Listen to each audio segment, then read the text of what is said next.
En aquel tiempo Jesús dijo a sus discípulos: Cuando venga el Hijo del Hombre, rodeado de su gloria, acompañado de todos sus ángeles, se sentará en su trono de gloria. Entonces serán congregadas ante él todas las naciones, y él apartará a los unos de los otros, como aparta el pastor a las ovejas de los cabritos, y pondrá a las ovejas a su derecha y a los cabritos a su izquierda.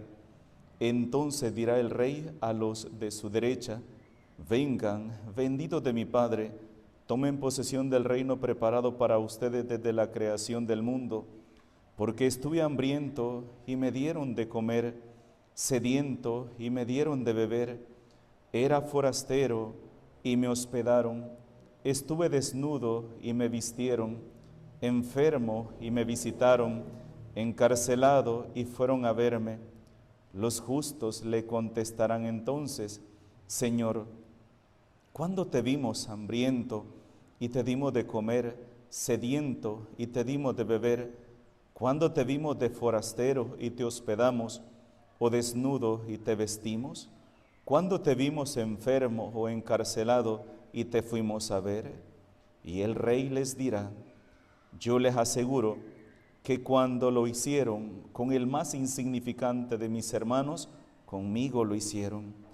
Entonces dirá también a los de su izquierda: apártense de mí, malditos, vayan al fuego eterno preparado para el diablo y sus ángeles, porque estuve hambriento y no me dieron de comer, sediento y no me dieron de beber, era forastero y no me hospedaron, estuve desnudo y no me vistieron, enfermo y encarcelado y no me visitaron. Entonces ellos le responderán: Señor, ¿cuándo te vimos hambriento o sediento, de forastero o desnudo, enfermo o encarcelado, y no te asistimos? Y él les replicará: yo les aseguro que cuando no lo hicieron con uno de aquellos más insignificantes, tampoco lo hicieron conmigo. Entonces irán estos al castigo eterno y los justos a la vida eterna. Palabra del Señor. Cuando el Hijo del Hombre venga rodeado de su gloria y majestad, entonces será el día definitivo. Pero es interesante lo que nos presenta hoy el Evangelio. Significa que esa es la venida final. Pero antes de esa venida hay otras venidas que se acercan a nosotros. Y cuando se acerque a nosotros, tenemos que tener la capacidad de reconocerlo, porque Jesús se va a presentar a nosotros para probar nuestro corazón, para probar nuestra compasión. Acuérdense que la salvación Dios nos la dará por su misericordia. No olvidemos esta palabra, misericordia y compasión. ¿Por qué? Porque ¿qué hay en nosotros? Pobres y miserables pecadores, nada digno.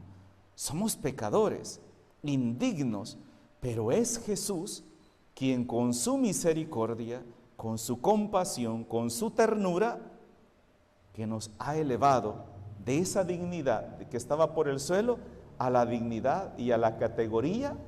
Hoy nos llama Jesús hermanos. Hermanos. ¿Y quiénes son los hermanos de Jesús? Los pobres, los forasteros, los que están enfermos, los presos, los desnudos, los que están tristes. Esos son sus hermanos. Pero no solamente son sus hermanos, Jesús está ahí en ellos.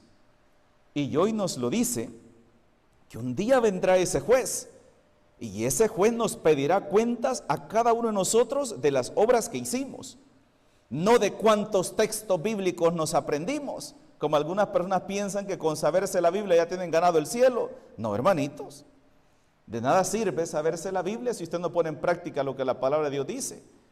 Porque la palabra de Dios nos habla de la misericordia que tenemos que tener con el pobre, con el que no tiene nada, con el necesitado, con el que está al frente. Acuérdense el pecado del rico Epulón. ¿Cuál fue el pecado del rico Epulón? ¿Ser rico? No. El pecado del rico Epulón fue el pecado de la omisión. Porque Lázaro yacía a la puerta de la casa del rico y deseaba llenar su estómago con lo que caía de la mesa del rico, y hasta los perros le lamían las llagas a él. Pero el rico jamás se compadeció de ese pobre y jamás le dio nada. Y como ese rico podría estar sucediendo hoy en nuestra vida también, que estamos viendo la necesidad, vemos la necesidad que hay aquí, vemos esta otra necesidad, que lo haga otro, que otro lo haga, que otro lo haga. ¿Y yo por qué lo voy a hacer? ¿Y por qué? Porque Dios lo ha hecho contigo. Tienes que aprender a ser misericordioso porque Dios ha tenido misericordia contigo. Y si un día tú quieres que Dios tenga misericordia contigo, aprende a ser misericordioso con el necesitado. Porque en un momento u otro vamos a necesitar de la misericordia de Dios, o vamos a necesitar de la misericordia de otra persona. Vamos a necesitar. Hay personas que piensan que jamás van a necesitar de otra persona. Hermanos, comenzamos, venimos a este mundo, y si no nos dan de comer en la boca y nos limpian las nalgas, nos morimos de hambre y nos engusanamos. ¿O no es cierto? Es cierto. Y nos vamos de este mundo de la misma manera. A veces ni siquiera somos capaces de comer por nuestra propia cuenta. Ni siquiera vamos a poder ir al baño si alguien nos llega y nos asea. Como un caso que conocí yo a veces, hermanos, suceden cosas en el mundo, ¿verdad? Que a uno lo dejan boquiabierta y uno tiene que decir, Dios mío, aquí Dios me está hablando, ¿verdad? Como conocí el caso de un matrimonio, pobrecito, vivían en un cantón, imagínense, ni casa propia tenían, los pobrecitos les habían dado una casa, la gente se había ido y quédense ahí en la casa, ¿verdad? Vivan ahí ustedes con niños y muy pobres, pero el hombre trabajador, ¿verdad? Honesto, honrado, la mujer también, y le dice un día a su esposo, mira, me han contado que allá en el otro cantón, y eso sucedió en San Isidro, Cabañas, me han contado que en tal caserío hay una ancianita que dicen que los hijos la han dejado botada, y la han dejado ahí tirada, y dicen que la ancianita ya no se levanta. Una señora vecina, dicen que le lleva comidita, le lleva agua, pero ahí se hace pupú la señora, se orina y todo, y le dice ella al esposo, vamos a traerla, y yo la voy a cuidar. Una familia pobre, no estamos hablando de una familia rica, una familia pobre.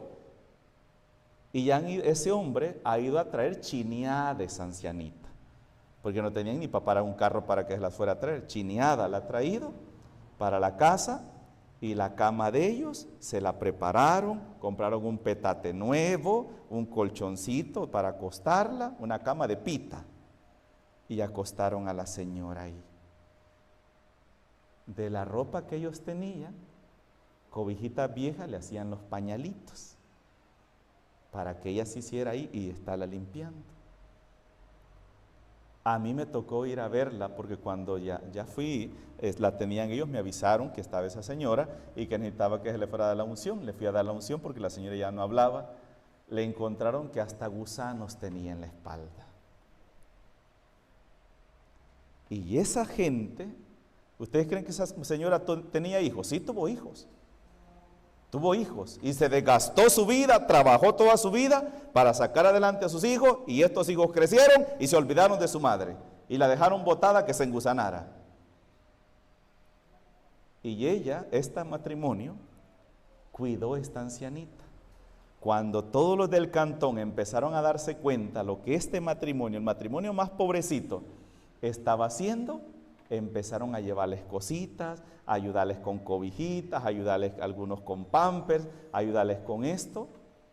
Y ese matrimonio cuidó a esa ancianita y le dio una enfermedad, digamos, digna, ¿verdad? Una ancianidad digna, hasta que Dios decidió llevarse a aquella ancianita. Y cuando esa ancianita se murió, que era de otro cantón, toda la gente se unió para ayudarles a comprar la caja. Y ellos lloraban como que si era un miembro de su familia que había muerto. Y era una procesión de gente de todo el cantón acompañando el entierro de aquella señora que ni siquiera era de ahí, la habían ido a traer a otro lado y hasta darle cristiana sepultura. Eso es ser cristiano. Eso es ser cristiano. Porque vivimos en un mundo donde lo que predomina es el egoísmo, la indiferencia. Ahí tiene hijos, que los hijos vean por ella. Y hay señoras que tienen 4, 5 hijos en Estados Unidos, ingratos, y ni siquiera se acuerdan de ellos. Hay ancianitos aquí que comiendo tortilla dura con café y los hijos allá chupando con sus amigos, paseando con carros nuevos, carros del año, y se olvidaron totalmente de sus papás que les dieron la vida. Ingratos, ingratos.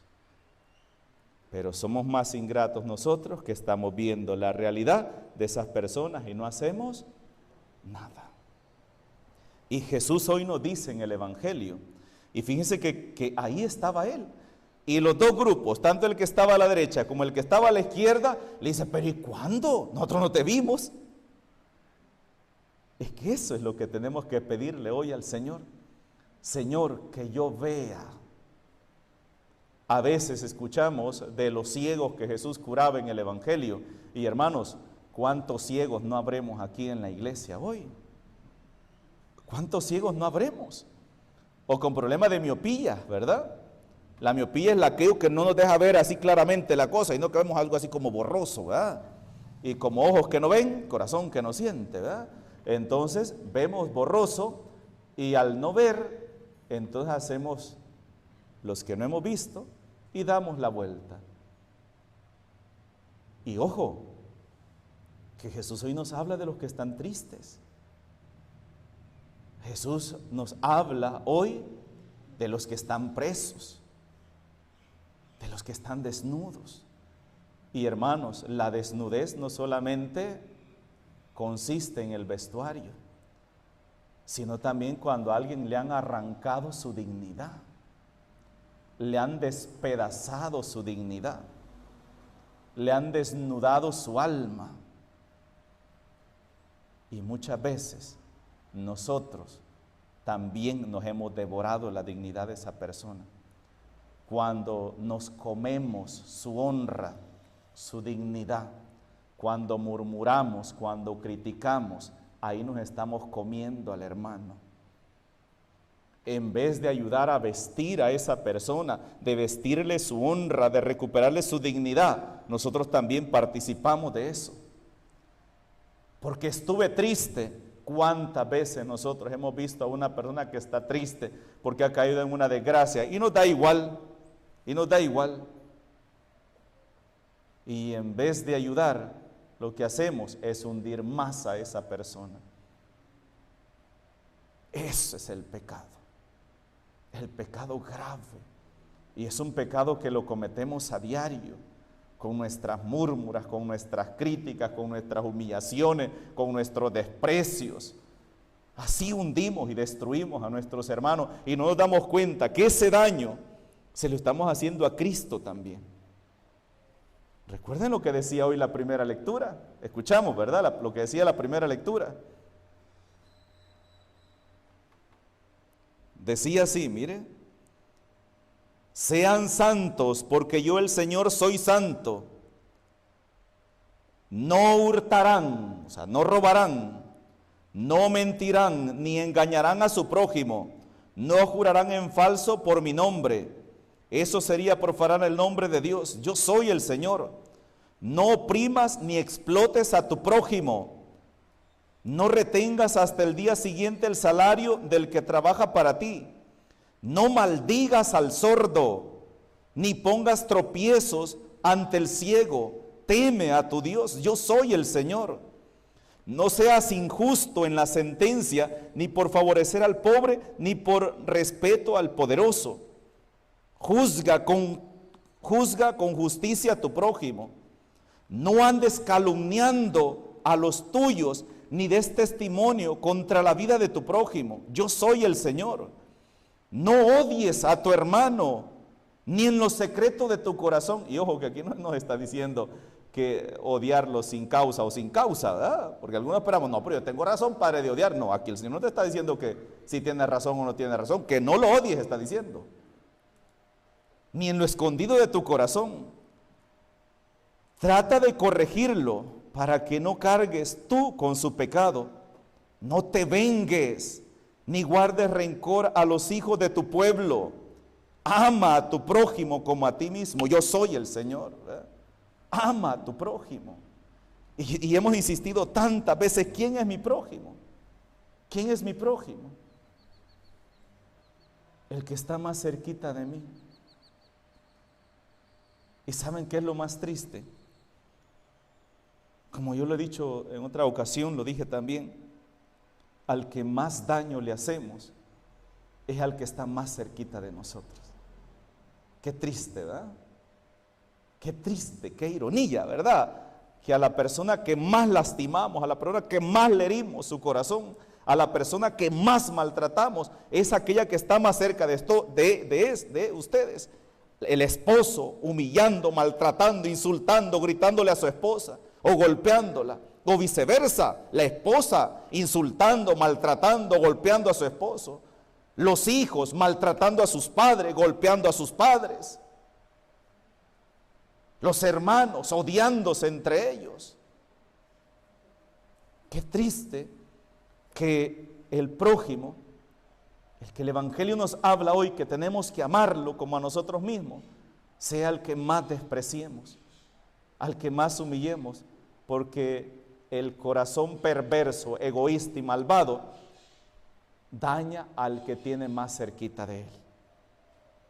Por eso hoy tenemos que pedirle al Señor, estamos en el tiempo de Cuaresma, y acuérdense que Cuaresma es tiempo de conversión. Tenemos que pedirle al Señor, Señor, dame la gracia de la conversión, pero no va a haber gracia de conversión si no hay un sincero acto de humildad, de reconocer en qué estoy fallando yo.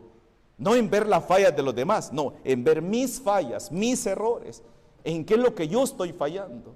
Entonces es cuando se va a dar verdaderamente un propósito, un sincero propósito de conversión. Que así sea. En el nombre del Padre, del Hijo y del Espíritu Santo. Amén.